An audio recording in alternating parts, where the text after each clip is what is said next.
آداب عرض ہے MCN اردو نیوز میں آپ کا استقبال۔ ناظرین، میں ہوں ناصر بن خالد۔ خبروں کے اس سلسلے کو شروع کرنے سے پہلے آئیے ایک بار نظر ڈالتے ہیں آج کی خاص خبروں پر۔ شہر سے قریب قصاب کھیڑا علاقے میں تبلیغی جماعت کے عظیم الشان اجتماع کا آج شام مغرب بعد ہوا اختتام۔ ہزاروں بندگان توحید نے کی شرکت اور حاصل کیا علماء کرام کے بیانات سے روحانی فیض۔ عالمی امن و امان اور انسانیت کی فلاح کے لیے کی گئی دعائیں۔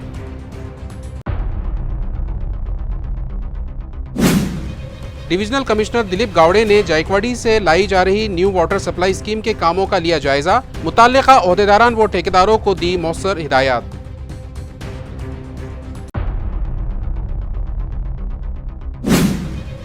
اسی ماہ 15 تا 19 جنوری شہر میں منعقد ہوگا اجنتا ایلورا فلم فیسٹیول۔ معروف فنکاروں کی ہوگی شرکت، ذمہ داران نے کیا پریس کانفرنس میں اعلان۔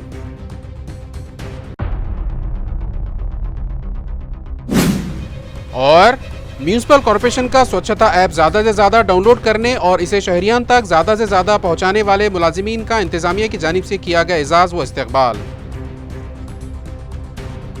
اب خبریں تفصیل سے۔ شہر سے قریب قصاب کھیڑا لاسور بھاٹے پر تبلیغ کے ضلعی اجتماع کا شاندار انعقاد عمل میں آیا، جس میں علماء کرام نے بندگان خدا کو اللہ اور رسول صلی اللہ علیہ وسلم کی اطاعت کی تلقین کی اور اس کو دنیا اور آخرت کی کامیابی کا ضمانت قرار دیا۔ اس اجتماع میں ضلع بھر سے ہزاروں کی تعداد میں بندگان توحید نے شرکت کی۔ بیرون شہر دور دراز سے تشریف لائے علماء و مقررین نے اپنے خطاب میں دنیا اور آخرت کی کامیابی کے دو راستے بتلائے اور کہا کہ دنیا کے قائم ہونے کے بعد اور آخرت تک دو ہی راستے ہیں۔ جو اللہ اور رسول کے بتائے ہوئے راستے پر چلے گا وہ کامیاب ہوگا، دوسرا وہ جو اللہ اور نبی کی دکھائے ہوئے راستے سے بھٹکے گا، نافرمانی کرے گا، وہ ناکام و نامراد ہو کر جہنم میں جائے گا۔ اللہ نے انسان کو اپنی مرضی دی ہے، اگر کوئی اپنی مرضی سے چلے گا تو وہ ناکام ہوگا اور اللہ اس پر مہربان نہیں ہوگا۔ اگر تم اللہ اور رسول کو اپنا دوست بناؤ گے تو دنیا و آخرت دونوں میں کامیابی ہوگی۔ ایمان اور حق کے راستے پر چلو، یہی دعوت اور تبلیغ ہے۔ حرام نہ کھاؤ، نیک بنو اور دوسروں کے ساتھ بھی نیکی سے پیش آؤ۔ دنیا ایک امتحان ہے، اس لیے برائی سے بچو۔ اللہ کے راستے پر چلو، اللہ تم سے محبت کرے گا۔ اللہ 70 ماؤں سے زیادہ محبت کرتا ہے۔ اس کے بتائے ہوئے راستے پر چلو، تمہیں دنیا اور آخرت میں نعمتوں بھری جنت ملے گی۔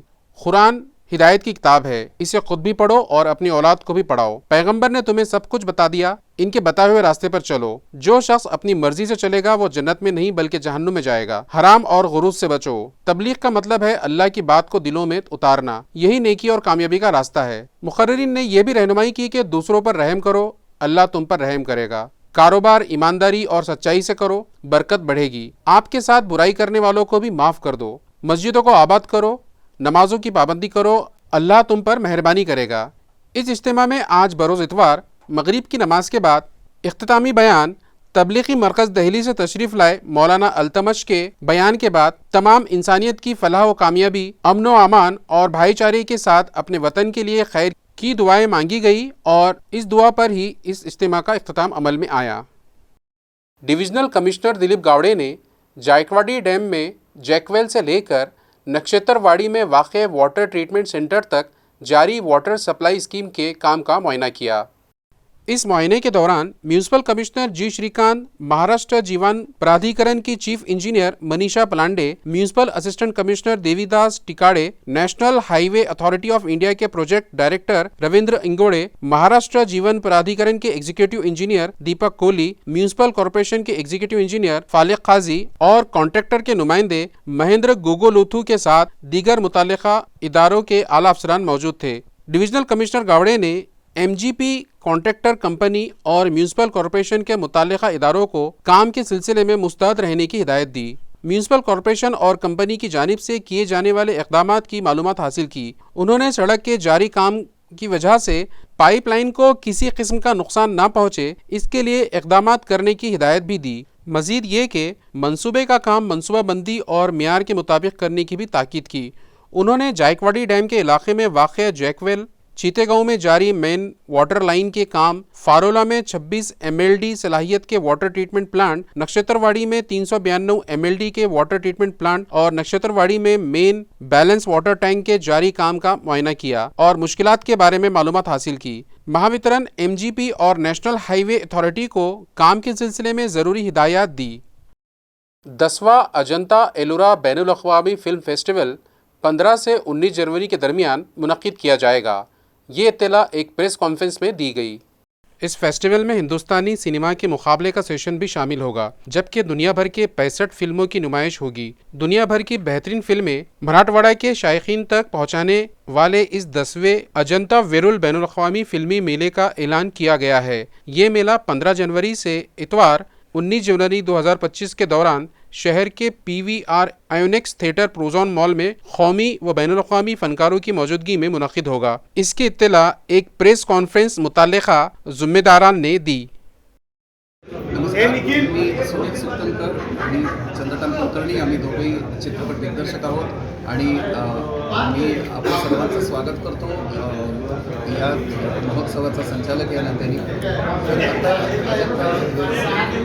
Film फेस्टिवलचं हे 10वं वर्ष आहे। तो आता 15 जानेवारीला हा चित्रपट सुरू होतो। 15 जानेवारी ते 19 जानेवारी या चित्रपट महोत्सव वैशिष्ट्य असं आहे की या शहरामध्ये गेली 10 वर्ष इतका महत्त्वाचा असा चित्रपट महोत्सव आयोजित होत आलेला आहे आणि तो वर्षानुवर्षानुसार मोठा होत चाललेला आहे, त्याच्या कक्षा रुंदावत चाललेल्या आहेत आणि यावर्षी आपण जवळजवळ 65 चित्रपट जगभरातले यात दाखवत होतो। त्याच्यामध्ये भारतीय स्पर्धा विभाग आहे, इंडियन कॉम्पिटिशन भाग, इंडिया फोकस आहे, वर्ल्ड सिनेमामध्ये जवळजवळ आपण 20 चित्रपट दाखवत आहोत। या वर्षी वेगवेगळ्या देशांकडून ऑस्करला पाठवले गेलेले त्यातले काही ऑस्करच्या शॉर्टलिस्टमध्ये त्यांची निवड झाली आहे असे पण चित्रपट आपण या सगळ्या महोत्सवामध्ये मिळवलेले आहेत। फ्रान्समधल्या काही क्लासिकल फिल्मचे रिस्टोर व्हर्जन्स आपण याच्यामध्ये केलेले आहेत। अशा पद्धतीचा एक मोठा चित्रपटांचा गुच्छ आपण प्रेक्षकांसाठी यावर्षी घेऊन आलेला आहोत। मला मोठी महत्त्वाची गोष्ट ही वाटते की चित्रपट आपोआप आपण पाहत राहतो, आपल्या समोर जे येत राहतं, मुख्य प्रवाहातलं जे येत राहतं ते आपण बघत राहतो आणि चित्रपट पाहायला आपल्याला पण शिकवायला हवं असं आपल्याला कधी वाटत नाही। महत्त्वाचं म्हणजे 4 दिवसांचा महोत्सव यावर्षी 5 दिवसांचा आहे। यावर्षी आपल्याकडे या महोत्सवाचे चेअरमन म्हणून प्रसिद्ध दिग्दर्शक आशुतोष गोवारीकर हे सुद्धा या आमच्या पूर्ण संयोजन समितीला मार्गदर्शन करतात आणि आमच्याबरोबर 5ही दिवस उपस्थित राहणार आहेत आणि सगळ्या नियोजनामध्ये पण त्यांची आम्हाला उत्तम साथ आहे। सुनील सुतनकर हा स्वतः माझा मित्र, माझ्याच समवयस्क, समविचारी आणि भरपूर मोठं काम प्रशिक्षण चित्रपटाचं आणि सामाजिक आशयाचा सिनेमा अशा पद्धतीचं 10, 15, 20 वर्षांचं काम त्याचं एकत्र मी बघत आलेलो आहे। त्यामुळे त्याचं आयोजन आणि त्यांनी जगभरातल्या महोत्सवांना हजेरी लावलेली आहे, त्यांचं स्वरूप बघितलेलं आहे। या आपल्या या शहरातल्या संभाजीनगरमधल्या अजंठा एलोरा इंटरनॅशनल फिल्म फेस्टिवलचं स्वरूप वाढत ज्या पद्धतीने चाललं आहे आणि त्याची राष्ट्रीय पातळीवरची व्याप्ती आहे। तुम्हाला आठवत असेल गेल्या वर्षी जावेद अख्तर साहेब आणि अनुभव सिन्हा, आर मल्की अशी माणसं आपल्याकडे या फेस्टिवलला उपस्थित होती। म्यूनसिपल कॉरपोरेशन के जोन नंबर 6 में मेरा सफाई साथी ऐप को शहरियों के मोबाइल फ़ोन्स में सबसे ज़्यादा डाउनलोड करवाने वाले मुलाजिमीन के लिए एक मुकाबले का इनेकाद किया गया था, जिसमें 3 फाहते मुलाजिमीन को इनामात से नवाजा गया। म्यूनसिपल कॉरपोरेशन के डिप्टी कमिश्नर और घन कचरा मैनेजमेंट डिपार्टमेंट के चीफ रविंद्र जोगदंड के अहकामात और निगरान अफसर धीरज चौहान की रहनुमाई के तहत मेरा सफाई साथी ऐप के ज़्यादा से ज़्यादा डाउनलोड करवाने के सिलसिले में ये मुकाबला मुनक़्क़िद किया गया। इस मुकाबले में जोन नंबर 6 के सबसे ज़्यादा डाउनलोड करवाने वाले मुलाजिमीन में पहला मुकाम राजू हिवाड़े, दूसरा मुकाम पंडित मगरे और तीसरा मुकाम रविंद्र भालेराव को दिया गया। इन 3 फातिहीन को इनामात से नवाजा गया और इनकी इज्जत अफजाई की गई। उसी दौरान शहरियों को ऐप के बारे में आगाह किया गया और इसे डाउनलोड करके रजिस्ट्रेशन करने की तरगीब दी गई। इस मकसद के लिए तमाम सफाई इंस्पेक्टर्स, सफाई जवान, मुलाजिमीन और रेडी स्टाफ ने मेहनत की। इस मौके पर सफाई इंस्पेक्टर सचिन भालेराव, शहर कोऑर्डिनेटर चेतन वाक्सर और SWM कंट्रोल रूम के सुयोग शिरसाट मौजूद थे। ज़िला बीड़ के सरपंच कत्ल केस की तहक़ीक़ात के मामले में विधान परिषद के हिज़्ब इख्तिलाफ के रहनुमा अंबादास दानवे ने बीड़ के मुकामी अफसरान पर सियासी व मुकामी दबाव के सबब बेहतर तहक़ीक़ात न कर पाने की बात कहते हुए SIT की टीम में बाहर के अफसरान के तकर्रुर का मुतालबा किया है। हे तर आम्ही आधीपासूनच सांगतोय की इथे बाहेरचे सगळे अधिकारी दिले पाहिजे। इथले बीडमध्ये असलेले कोणतेही अधिकारी याचा तपास निष्पक्षपणे करू शकत नाही आणि आता एक एक गोष्टी समोर येत आहेत, आणखी पुढे येतील आणखी काही गोष्टी, याच्या पुढच्या गोष्टी समोर येतील। बीडच्या अधिकाऱ्यावर सातत्यानं ते अधिकारी एखाद्या वेळेस चांगले असतील, एखाद्या वेळेस मी म्हणत नाही सगळेच अधिकारी चुकीचे असतात किंवा आहेत, पण त्यांच्यावर ज्या पद्धतीनं दबाव असतो तिथे काम करताना, त्या दबावाखाली ते निपक्षपणे काम करू शकत नाही, अशा प्रकारची स्थिती आहे. म्हणून मला असं वाटतं याच्यात एक बाहेरचे राज्यस्तरावरचे चांगल्या अधिकाऱ्यांची नियुक्ती याच्यात होण्याची आवश्यकता आहे. 31 और क्रिसमस की छुट्टियों के सबब शहर में वाक़ पंचक्की और दीगर तारीखी मुकामात पर सयाहों का हजूम देखा गया। अयार है कि हमारा शहर और ज़िला क़दीम तारीख़ी आसार की दौलत व खूबसूरतियों से मालामाल है, जिनमें ताज दक्कन, बीबी का मकबरा, पंचक्की और औरंगाबाद के गार, करीबी मज़ाफ़ात एलुरा के गार, किला दौलताबाद और दीगर आसार आज भी सयाहों की दावत नज़ारा देते हैं। 31 दिसंबर और क्रिसमस की छुट्टियों और मौसम सरमा के पुरबहार अयाम में सैर और सयाहत का लुत्फ़ उठाने यहाँ सयाहों, ख़वातीन, दोशीज़ाओं, बच्चों और सैर और सयाहत के दीगर शौकीन अफराद का पंचक्की पर हुजूम देखा गया। इन सयाहों में मुल्क व बैरून मुल्क के दूर दराज के सयाह भी बड़ी तादाद में मौजूद थे। माजूर अफराद के इल्तिवा में पड़े फंड्स जारी करने का तयक़ुन रियासती वज़ीर संजय सिरसाट ने प्रहार दिव्यांग संगठन के एक वफ़द को दिलाया है। अयार है शहर और ज़िले में माजूर अफराद के लिए मुख्तस 5% रिजर्व फंड 2023 से इल्तिवा में है। अब 2024 भी खत्म हो चुका है। इस वजह से नए साल में नई हुकूमत को तमाम फंड्स इकट्ठा करके जारी करना चाहिए। इस मुतालबे के लिए समाजी इंसाफ के वजीर संजय सिरसाट से प्रहार माजूर तंजीम की जानिब से मुलाकात की गई। इस मौके पर सिरसाट ने वफ्द का मुतालबा तस्लीम करते हुए पीर को कमिश्नर से मुलाकात करने के अहकामात दिए। इस वफ्द के साथ गूंगे बहरे अफराद को तंजीम की कीर्ति देशपांडे, खवातीन संगठन की अंजलि पुजारी, सुरेश पवार, अकबर भाई, अनिल मेत, सुनील देशमुख और कई माजूर अफराद मौजूद थे। वाज़ेह हो कि इस मामले की पैरवी ताल्लुका सदर राजेश जायसवाल कर रहे थे, जिनकी कोशिशों से ये कामयाबी हासिल हुई है। नालंदा बौद्ध विहार चौक संघर्ष नगर मुकुंदवाड़ी के महिला मंडल की जानिब से मिठाई तकसीम करके सावित्रीबाई फुले की जयंती बड़े जोश व खरोश के साथ मनाई गई। प्रोग्राम का आगाज़ बौद्ध वंदना से किया गया। इस मौके पर बदंत केशव महाथेरू की सालगिरह के मौके पर फूलों का गुलदस्ता पेश करके उनका भी इस्तकबाल किया गया। इसके बाद बदंत केशव महाथेरू ने सावित्रीबाई फुले के मुतालिक मौजूद उपासक और उपासिकाओं की रहनुमाई की। इस मौके पर अनीता हिवाड़े, सुमन बाई चोतमल, प्रज्ञा अंभोरे, कावेरी चोतमल, लताताई शिंदे, सुमन गणराज, रामदास लोखंडे, बबन वाकोड़े, गंगा सागर लोखंडे, हीराबाई ससाने, लक्ष्मीबाई जिने, भारती फूलझड़े और उज्ज्वला ताई शिजोड़ समेत कई उपासक और उपासिकाएं मौजूद थे। भगवान गौतम बुद्ध, बोधिसत्व विश्वरत्न डॉक्टर बाबासाहेब आंबेडकर आणि आज या ठिकाणी आपले जुना नालंदा बुद्ध विहाराच्या ओट्यावरती माता सावित्री यांचा आज जयंती आहे। जयंतीच्या निमित्ताने उपस्थित सर्व सदासंपन्न उपासक उपासिका, आपल्याला ज्ञात आहे की विशेषतः महिलांच्यासाठी जी काही ज्ञानाची गंगा ओपन झाली तर त्याचं जे श्रेय आहे तर ते माता सावित्री यांना जातं। त्यांनी जर महिलांना शिकवलं नसतं, आपल्या अंगावरती शेण चिखल घेतलं नसतं, काही लोकांनी त्यांच्या अंगावरती सरडेसुद्धा सोडले की यांनी घाबरून भिवून ह्या गोष्टी करू नये। वर्णव्यवस्थेच्या विरुद्धामध्ये जाऊन हा एक अतिशय महत्त्वाचा मानवतेचा हा सद्धर्म त्यांनी आपल्यामध्ये जोपासून सर्व महिलांच्या उद्धारासाठी विशेषतः शिक्षणाच्या संदर्भामध्ये ज्यांनी कार्य केलं अशा महात्मा ज्योतिबा फुले यांच्या अर्धांगिनी माता सावित्रीबाई फुले यांचा आज जयंती आहे आणि या जयंतीच्या निमित्ताने आपण सर्वजण या ठिकाणी त्यांच्या प्रतिमेस पुष्पहार अर्पण करून त्यांच्या प्रती आपली एक श्रद्धा आपण व्यक्त करत आहोत। हे एक आपली एक त्यांच्या प्रती व्यक्त केलेली एक कृतज्ञता आहे आणि म्हणून जे लोक महापुरुषांचे विचार आपल्यामध्ये धारण करतात, त्यांच्या कार्याचं स्मरण करतात, तर त्या समाजाची उन्नती होते, प्रगती होते। प्रतिवर्षी आपण या ठिकाणी आपल्या विहाराच्या वतीने, आपल्या नगराच्या वतीने आपण माता सावित्री यांची जयंती साजरी करतो। याही वर्षी अतिशय आनंदाने उत्साहाने ती संपन्न होत आहे। सर्वांच्या प्रती मंगल कामना व्यक्त करतो आणि ही छोटीशी धम्मदेशना या ठिकाणी समाप्त आहे। गुज़िश्ता दिनों मराठा योद्धा मनोज जरांगे पाटिल ने रियासती वजीर धनंजय मुंडे को रास्ते पर फिरने ना देने का बयान दिया था। इस बयान पर मुश्तइल होकर ओबीसी नेता नवनाथ वाघमारे की ज़बान ऐसी फिसली कि उन्होंने जरांगे को रास्त गधे से तशबीह दे डाली। आइए देखते हैं क्या कहा वाघमारे ने। हे बघा, मनोज जरांगे नावाच्या गाढवाला भुंकायची सवय लागलेली आहे। खरं तर जरांगेच्या बापाचा रस्ता आहे का रस्त्यावर फिरू न देणे, घरात घुसून आणू?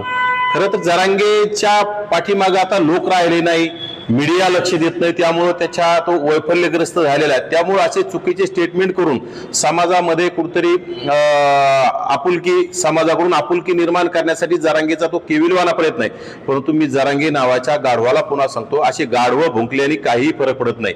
आणि जरांगेने घरात घुसून हाणण्याची भाषा कुणाला करायला लागला? जरांगेच्या का बापाचं राज्य का? हे राज्य, हा देश बाबासाहेब आंबेडकरांच्या संविधानानुसार चालतो, ज्यामध्ये कुठेतरी स्वर्गीय संतोष देशमुख यांच्या मारेकऱ्यांना अटक झाली पाहिजे हे आम्ही सुद्धा बोललो, त्याला फाशी झाली पाहिजे हे सुद्धा आम्ही बोलतो।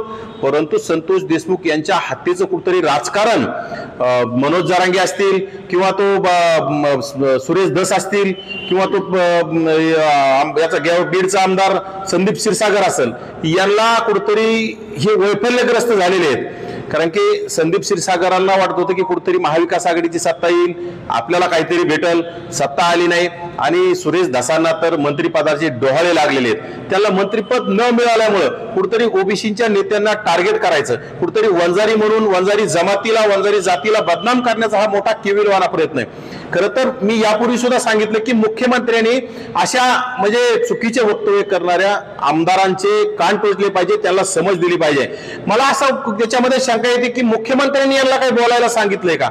म्हणजे या राज्यामध्ये जर सत्तेतला आमदार जर सत्तेतल्याच मंत्र्याच्या विरोधात बोलत असेल तर याचं समाजाने काय बोध घ्यायचा? त्यामुळे ह्या लोकांना आवर घातला पाहिजे, नाहीतर येणाऱ्या काळात जशा तसे उत्तर सुद्धा देऊ शकतो ना। आम्ही म्हटलोच नाही की तुम्ही त्या आरोपींना अटक करा, अटक केलं, तुम्ही त्या आरोपींना फासावर लटका। प्रशासन आहे, पोलीस यंत्रणा आहे, सीआयडी आहे आणि न्यायालय आहे, सर्व गोष्टीवर सर्वांनी विश्वास ठेवला पाहिजे, कारण का हा देश संविधानाच्या मार्गाने चालतो ना। परंतु तुम्ही निवळ हुकुमशहासारख्या जर भाषा करत असतील तर ओबीसी सुद्धा येणाऱ्या काळात रस्त्यावर उतरून जशाच तसं उत्तर द्यायला घाबरत नाही। ओबीसीने काही बांगड्या भरलेल्या नाहीत, त्यामुळे जर धनंजय मुंडेला फिरू देणार नाही, धनंजय मुंडे वंजारी समाजांना घरात घुसून आणू, ही कोणती भाषा आहे? जरांगे नावाच्या गाढवानं आता हे बंद केलं पाहिजे, कारण की येणाऱ्या काळात सर्व समाजाला एकत्र नांदलेलं आपण पाहिलं पाहिजे। हे जरांगेला देखवत नाही, जरांगेला पुन्हा महाराष्ट्र पेटवायचा असं मला वाटतंय। इंदिरानगर बाईजीपुरा के म्यूनसिपल स्कूल में आनंद नगरी का इनेकाद अमल में आया। इस मौके पर स्कूली तलबा ने मुख्तलिफ खाने के स्टॉल लगाए और तलबा व उनके सरपरस्तों ने मुख्तलिफ जायकों का लुत्फ़ उठाया।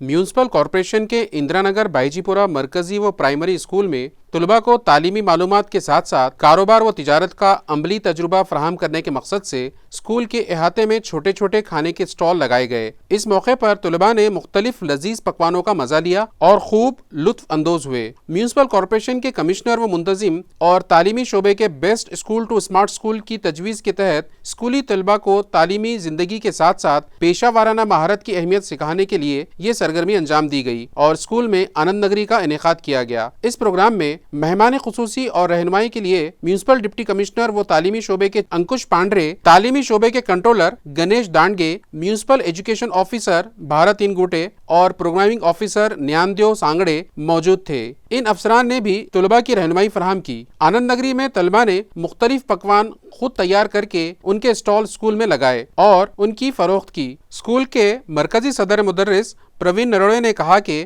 आनंद नगरी का बुनियादी मकसद तलबा को अमली इल्म फराहम करना है। इस प्रोग्राम का इफ्तिताह मरकज के सेंटर सदर मुदर्रिस खान के हाथों हुआ। इस मौके पर स्कूल के तमाम असातिज़ा, आर्ट व स्पोर्ट टीचर, गैर तदरीसी अमला और तलबा के वालिदैन भी मौजूद थे।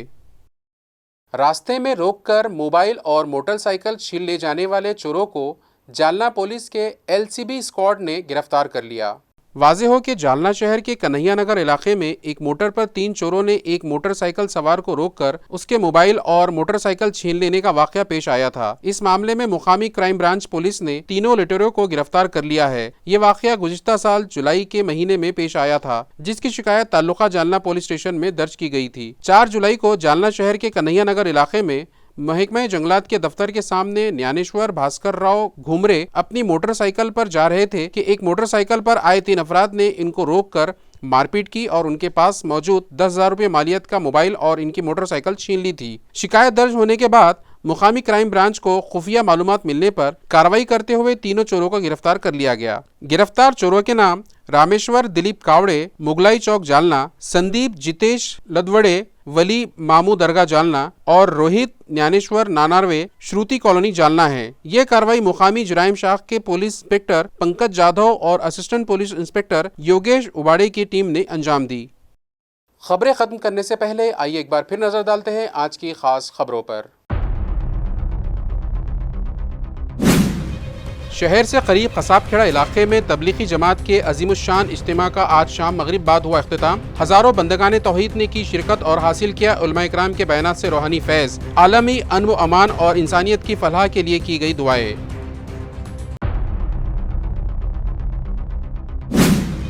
डिविजनल कमिश्नर दिलीप गावड़े ने जायकवाड़ी से लाई जा रही न्यू वाटर सप्लाई स्कीम के कामों का लिया जायजा। मुताल्लिका ओहदेदारान व ठेकेदारों को दी मौसर हिदायत।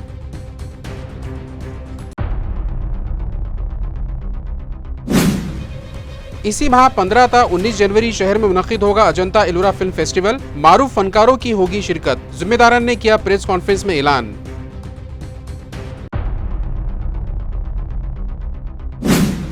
और म्यूनिसिपल कॉर्पोरेशन का स्वच्छता ऐप ज्यादा से ज्यादा डाउनलोड करने और इसे शहरियान तक ज्यादा से ज्यादा पहुंचाने वाले मुलाजिमीन का इंतजामिया की जानिब से किया गया एजाज व इस्तकबाल। इसी के साथ MCN उर्दू न्यूज़ यही खत्म होती है। कल फिर मुलाकात होंगी कुछ और खबरों के साथ। तब तक के लिए मैं नासिर बिन खालिद आपसे इजाज़त चाहता हूँ। खुदा हाफिज़।